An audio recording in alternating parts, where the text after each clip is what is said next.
All right, so we're going to look at enduring understandings, driving question, and problem statement, and they kind of go like this. So enduring understandings is that this is the thing that 10 years from now you want the kid to remember from this project. What is the big thing you want them to know? And often you want it to be applicable to real-life application.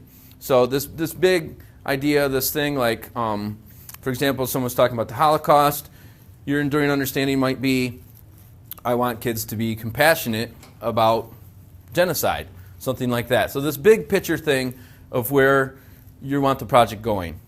Then the driving question is what you're going to use to introduce the project. For example, ours is YPBL. And then the last one is the problem statement. And this one is where you're going to kind of lay it out for the student with their role. So I'll give you some examples, which is the best way I think to do this. So this is a chemistry project.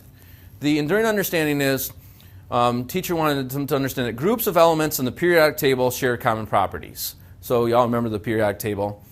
He wants them to understand the relationships between those different ones. The driving question is how are the elements on the periodic table related and how can we communicate those relationships?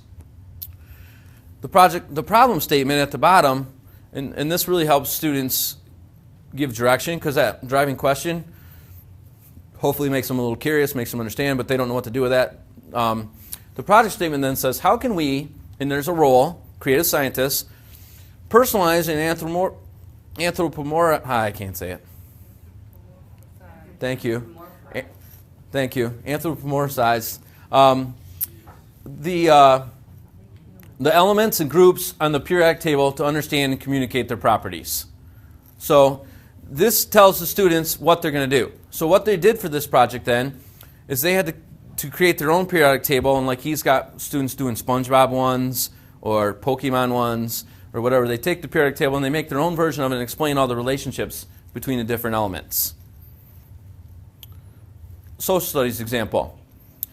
The big idea here is the Middle East has a long history of conflict and based on imperialism and religious and cultural tensions. That's a big thing that I needed students, this one's mine, so that I needed students to understand is all the problems in the Middle East and how they're based on the culture and religion from the past thousands of years. The driving question was, what is the future of MENA, which stands for Middle East, North Africa? And they don't know that, so right off the bat I have them wondering what's MENA, right? And I don't tell them, so they have to figure that out. Is that an acronym that is used? Yes. I've never heard of that. Middle East, North Africa, because North Africa really is Middle East in culture. So what I liked about it is immediately I have them wondering what's MENA because they don't know. So the problem statement then is how do we